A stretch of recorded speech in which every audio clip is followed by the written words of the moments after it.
제게는 가족보다 더 가깝다고 생각했고 제 인생이 끝날 때까지 평생 함께 할 줄 알았던 친구가 있습니다. 하지만 그런 친구에게 저는 결국 배신을 당하고 말았습니다. 친구와 저는 흔히 말하는 어릴 적부터의 친구 사이는 아니었지만 그 누구보다도 서로를 가장 잘 알고 가까웠다고 생각했고 또 의지했었던 사이였죠. 우선 저는 30대 초반이며 서울 토박이로 생활을 하고 있습니다. 그 친구를 처음 알게 된 지도 벌써 10년이 훌쩍 넘은 얘기죠. 친구를 처음 알게 되었을 때는 대학교 때 시절 알게 되었습니다. 처음 대학교를 가는 날 마치 학창 시절처럼 낯선 사람들이 가득했죠. 그런데 제 옆자리에 앉았었던 그 친구는 제게 먼저 말을 건넸습니다.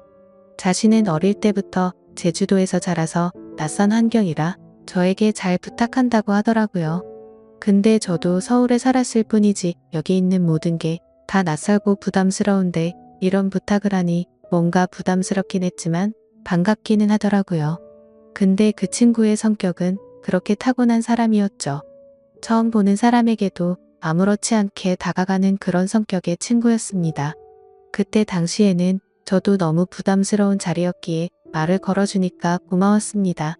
제게는 낯선 환경에서 도움이 돼주었던 친구였죠. 그 친구와 저는 어떻게 보면 아무도 모르는 낯선 사람들 가운데 처음으로 친구가 된 셈이었습니다. 그래서 같이 많은 시간을 함께 붙어 다녔고 결국 동아리까지 같이 들어가게 되었습니다. 지금은 그렇지 않겠지만 제가 대학교 생활을 할 때만 해도 특정 동아리는 마치 군대 마냥 군기가 엄청 강했습니다. 저는 동아리 활동은 취미라는 생각이 강했었고 언제든지 그만두면 그만이지라는 생각이 있었습니다. 하지만 그때 당시 제가 그 동아리에 들어가게 된 이유가 있었죠. 왜냐하면 지금의 제 아내가 그때 제가 짝사랑했었던 여자였습니다. 대학교에 오자마자 반했던 여자였죠. 저희 학과 특성상 대부분 남자들이어서 그런지는 모르겠지만 제 아내는 그때 당시에 몇 명 안 되는 여자들 중에서도 아주 인기가 많았죠.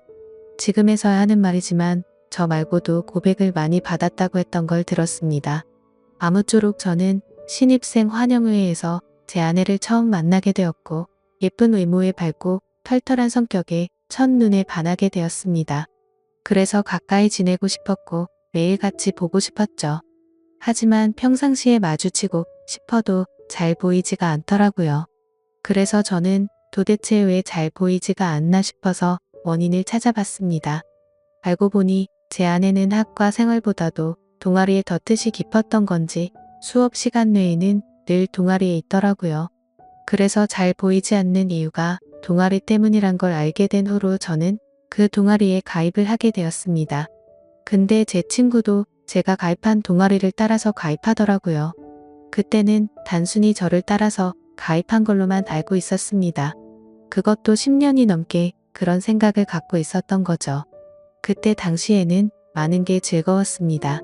성인이 되고 나서 술을 마시는 것도 새롭고 즐거웠고 동아리에 가서 스트레스를 받을지언정 제가 사랑하는 아내를 매일같이 볼 수 있었으니깐요. 그런데 그런 마음만 가지고 적성에 맞지 않는 동아리에서 오랜 시간을 보내기에는 많은 고통이 뒤따르더라고요. 제가 동아리에 별로 관심이 없는 걸 알아챘는지 바로 윗 기수의 남자 선배 한 명이 어느 순간부터 저를 자꾸만 건들더라고요. 니까짓 게 왜 여기 와서 물을 흐리냐. 이따위로 시간 때울 거면 꺼지라고 하더라고요. 저는 자존감이 너무 무너졌고 화가 나서 그만둬 버릴까라는 생각을 한두 번 한 게 아니었습니다. 하지만 제가 좋아하던 아내가 동아리에 있었기에 차마 그럴 수가 없었죠. 그러다 저는 선배가 하는 말에 도저히 참지를 못했고 큰 각오를 하고 결정을 했습니다. 내가 나가는 일이 있더라도 고백은 하고 나가겠다라고 말이죠. 그래서 고백을 하려고 몇 날 며칠을 기다렸습니다. 그러다 때마침 고백을 할 수 있는 기회가 생겼죠. 저는 시험 기간이라 공부를 했고 밥을 먹고 잠깐 잠이나 잘까 해서 동아리방에 들렸더니 제 아내가 혼자서 동아리에서 있었던 거죠. 그래서 저는 무조건 오늘 고백을 해야 하는 기회이구나 싶었고 제 진심을 담아서 고백을 하게 되었습니다. 하지만 그 말을 듣더니 곧장 아내는 장난치지 말라며 저의 고백을 거절했었죠. 그래서 저는 장난으로 하는 말이 아니고 당신 때문에 관심도 없는 동아리에 가입까지 했다고 말했습니다. 그러자 아주 오랫동안 깊은 생각에 잠겨서 고민을 하더라고요. 그러면서 자신은 고민할 게 있다면서 생각을 해보고 대답을 해준다고 했습니다. 그날로부터 일주일 정도를 기다렸습니다. 제 아내는 저의 고백을 받아주게 되었고 저희는 교제를 시작하게 되었죠. 그 이후 저는 동아리를 탈퇴하려고 했지만 여자친구가 여기에 있는데 다른 남자들이 찝쩍거릴 것 같아서 결국 끝까지 버텼었죠. 하루하루가 행복했었고 대학교를 오기 잘했다고 생각했습니다. 첫눈에 반했던 여자와 연애를 하게 되었고 평생을 함께할 만큼 마음의 단짝이라고 생각되는 절친한 친구가 생겼으니깐요. 저와 아내는 자연스럽게 친구도 함께 자주 다니게 되었습니다. 그러다 결국 저는 군대를 가게 되었고 친구는 미국에서 출생만 한 미국 시민권자였기에 군대를 면제받게 되었죠. 저는 친구에게 말했습니다. 여친에게 다른 남자들이 절대로 찝쩍거리지 못하게 잘 부탁한다고요. 그러자 친구는 그런 걱정은 하지 말라며 건강히 잘 다녀오라고 했고 저는 그렇게 군대를 가게 되었습니다. 제 아내에게는 정말 미안하고 고마웠습니다. 서로 만나게 된 지 1년밖에 안 됐을 때 혼자 내버려두고 가야 했기 때문이죠. 그리고 인연을 한결같은 마음으로 기다려주는 모습에 제가 평생 책임을 져야겠다 생각을 했습니다. 그렇게 저와 아내는 군대를 다녀온 시간을 포함해서 5년이라는 길다면 긴 시간 동안 교제를 하게 되었고 곧바로 결혼을 하게 되었습니다. 그리고 나서 제 친구는 제가 결혼을 한 뒤로 자신의 고향인 제주도로 다시 돌아가게 되었죠. 친구는 제주도로 돌아가게 된 후에 부모님의 지원을 받아서 해양 레저숍을 운영하더라고요. 그렇게 사업을 성공적으로 이룬 친구는 젊은 나이에 억대가 넘는 연봉으로 성공한 삶을 이루었고 저는 그저 그런 평범한 직장에 취직을 하게 되었습니다. 그렇게 친구는 1년에 한 번 정도씩 얼굴을 보게 되었죠. 하지만 너무 친했던 친구라서 아주 오랜만에 보더라도 어제 만난 듯이 전혀 거리낌이 없었고 저희는 늘 그렇듯 우정을 다져가고 있었습니다. 그러다 얼마 전 친구는 이번에 비즈니스상 미팅이 있어서 서울로 온다고 하더라고요. 반가운 마음에 아내의 허락도 구하지 못한 채 저희 집으로 꼭 오라고 말했습니다. 막상 말하고 나서 끊고 나니 아차 싶더라고요. 그래서 아내에게 어렵게 말을 했죠. 성원이가 다음 주에 서울 올라와서 집으로 오라고 했는데 괜찮아 라고 하자 아내는 잠깐 멈칫하더니 응 그럼 괜찮지라고 대답을 하더라고요. 저는 아내가 이해를 해주어서 다행이구나 싶었습니다. 며칠이 지난 뒤 친구는 서울로 올라오게 되었고 일을 마치고 저희 집으로 찾아왔습니다. 아내는 친구에게 간단히 인사를 하고는 술상을 차리러 갔고 친구와 저는 오랜만에 만나서 시간 가는 줄도 모르고 술자리를 가지게 되었죠. 그렇게 한창 술을 마시고 자고 일어났더니 친구는 여전히 잠을 자고 있었고 저는 늦잠을 자버리는 바람에 정신없이 출근을 했습니다.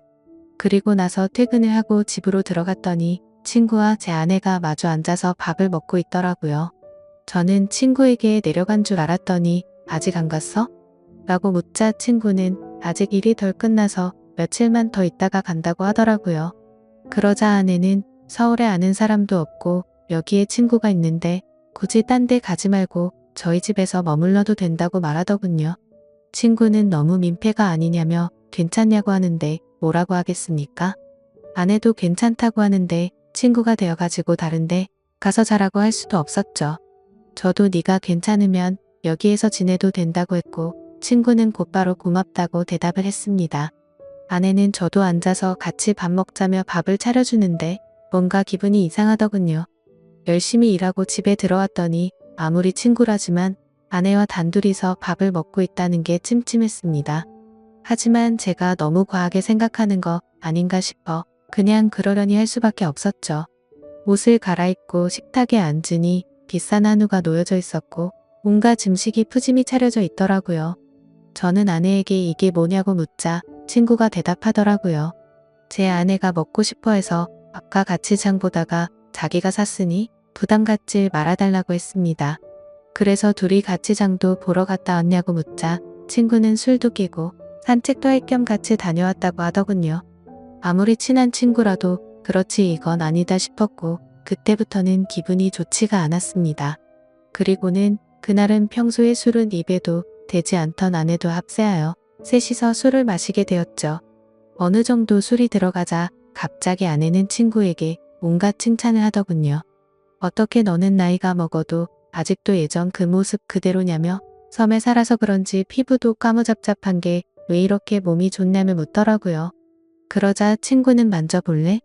하면서 힘을 주더니 그걸 또 만져보고 아내는 좋다고 묻더라고요. 그때부터는 그냥 기분이 더러웠습니다. 남편을 옆에 두고 이것들이 무슨 짓거리인가 싶었죠. 저는 조용히 술만 마셔댔고 친구와 아내는 약간은 제 눈치를 본 건지 화제거리를 돌리더군요. 아내는 친구에게 요즘 경기도 안 좋을 텐데 제주도에도 피해가 크지 않냐며 물었고, 친구는 자신이 하는 사업은 관광지 특혜를 받아서 그런지 크게 영향을 받지 않아 딱히 문제가 없다고 하더라고요. 그러면서 다음에 저와 같이 여행을 오면 풀코스로 관광을 시켜준다고 하더니 다른 거 걱정 말고 비행기만 타고 넘어오라며 말하더군요. 아내는 그 말에 좋다고 싱글벙글 웃는데 그때 저는 할 말이 없었습니다. 사실 아내에게 미안한 일이 있었던지라 거기다 대고 제가 뭐라고 말도 못했었죠. 결혼하고 얼마 지나지 않은 시점에 저는 지인의 권유에 투자를 하게 되었고 결국에는 사기를 당했습니다. 그때는 아내에게 조금 더 안락한 삶을 살게 해주고 싶은 마음에 과감히 투자를 했지만 오히려 빚더미에 앉게 만들어서 생활을 더 힘들게 만들어버렸죠. 그래서 비싼 한우 같은 건 꿈도 꾸지 못했고 여행이라고는 신혼여행 이후로 단 한 번도 가지 않았으니 저는 도저히 할 말이 없었습니다. 기분도 좋지 않고 화를 내기도 애매한 마음에 그만 자리를 끝내고 싶었죠. 그래서 저는 제가 자리에서 일어나면 술자리가 끝날 줄 알고 말했습니다. 오늘은 피곤해서 먼저 일어날게 라고 했더니 친구는 벌써 자려고? 아쉬운데 조금 더 마시지 하더니 그럼 피곤할 텐데 먼저 들어가서 쉬어 우리는 조금만 더 마실게 라고 하더군요. 그러자 아내도 일어날 생각이 없는지 내일은 지각하지 말고 알람 꼭 맞춰놓고 자라고 하더라고요. 속으로 진짜 부글부글 끓었습니다. 자존심이 상해서 다시 앉기도 뭐했고 그냥 샤워를 해버리고는 자러 먼저 들어갔습니다. 그런데 그 기분으로 잠이 올 리가 없죠. 자정이 다 되어갈 때까지 그 둘은 하하호호 웃으며 떠드는데 친구고 뭐고 엎어버릴까 싶었지만 너무 쪼잔해지는 것 같아서 그냥 참고 있었습니다. 그렇게 잠에 못 들고 누워있는데 갑자기 작게 들리던 소리조차 들리지 않더라고요. 그러더니 1분 정도가 지나자 의자 빼는 소리가 들렸고 설거지를 하는 소리가 들렸습니다. 그래서 저는 물을 마시는 척하면서 거실로 나가봤더니 아내는 설거지를 하고 있었고 친구는 보이지가 않았습니다. 친구는 어디 갔냐고 물었더니 담배 피러 나갔다고 하더니 저보고 아직 안 잤냐고 묻더라고요.